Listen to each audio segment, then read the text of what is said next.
अस्सलामुअलैकुम सामीन। 27 ज़िलहिज्जा की तारीख शुरू हो चुकी है, 15 जुलाई है। ख़बर का उन्वान है 100 साला मस्जिद को कलेक्टर ने सील कर दिया है। मामला महाराष्ट्र का है।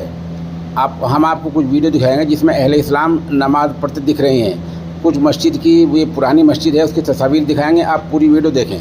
हमारे साथ महाराष्ट्र से जमीयत उलमा हज़रत मौलाना सैयद अरशद मदनी दामत बरकातहुम वाली जमीयत के लीगल सेल के एडवाइज़र जनाब शाहिद नदीम एडवोकेट राब्ते में हैं। वो बता रहे हैं कि महाराष्ट्र के एरंडोल कस्बे में लगभग 100 साल पुरानी मस्जिद को हिंदुत्व ग्रुप के दावे के बाद ज़िला कलेक्टर ने सील कर दिया है। यानी कुछ हिंदुओं ने ये दरख्वास्त दी कि ये मस्जिद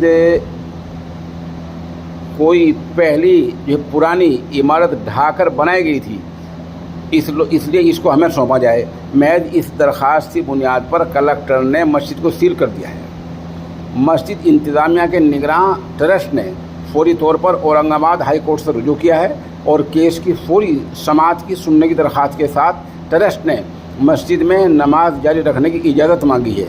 ताहम अदालत ने अभी तक इस मामले को सुनवाई के लिए दर्ज नहीं किया है। इस बात की तस्दीक करते हुए एडवोकेट शाहिद नदीम हमें बता रहे हैं कि मस्जिद को सील करने का कलेक्टर का फैसला 100% गलत है, गैर कानूनी, नाजायज़ है, क्योंकि ये एक रजिस्टर्ड वक्फ अमलाक पर बनी हुई है।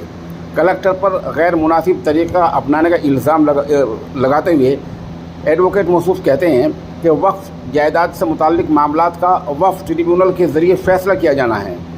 एडवोकेट ने एक वीडियो की शक्ल में हमें दस्तावेज़ भेजी है जिसको आप देख रहे हैं, आप इसको देख सकते हैं, जिसमें लोगों को नमाज़ पढ़ते देखा जा सकता है। इसी के साथ साथ उसके औकाफ की तस्दीक करने वाली दस्तावेज़ात भी शामिल हैं। ये आप कागज़ देखें। दूसरी तरफ हिंदुत्व ग्रुप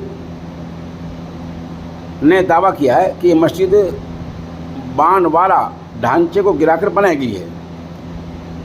बहरहाल इस तरह के दावे के बाद वहाँ के कलेक्टर अमन मित्तल ने दोनों फरियों को बुलाया, बातचीत की और मस्जिद को सील कर दिया है और महकमा आर्कियोलॉजिकल सर्वे ऑफ इंडिया के नुमाइंदों को भी तलब किया है। एडवोकेट शाहिद नदीम बता रहे हैं कि इस मामले को आला सतह पर उठाया जाएगा और कलेक्टर साहब ने जो गैर कानूनी काम किया है उसको पूरी तरह बेनकाब किया जाएगा।